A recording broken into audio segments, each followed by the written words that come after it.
Une des premières questions qui se posent par rapport à la révélation progressive est de savoir comment elle s'applique au salut. Ceux qui ont vécu avant la première venue de Christ sont-ils sauvés différemment de nous aujourd'hui? Dans l'ère du Nouveau Testament, les hommes sont appelés à mettre leur foi en l'œuvre accomplie par Jésus-Christ et à croire que Dieu l'a ressuscité des morts afin d'être sauvés.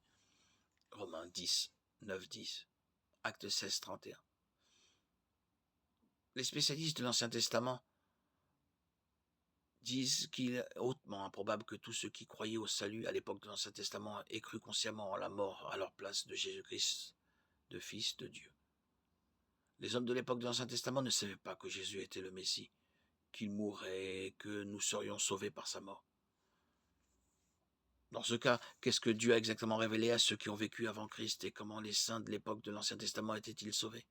Qu'est-ce qui a changé pour le salut entre l'époque de l'Ancien et le Nouveau Testament?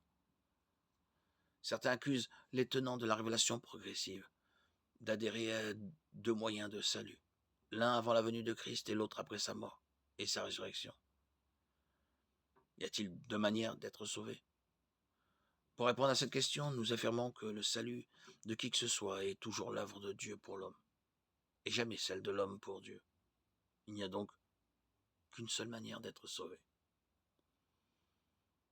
par la puissance de Dieu manifestée par le sacrifice de Christ.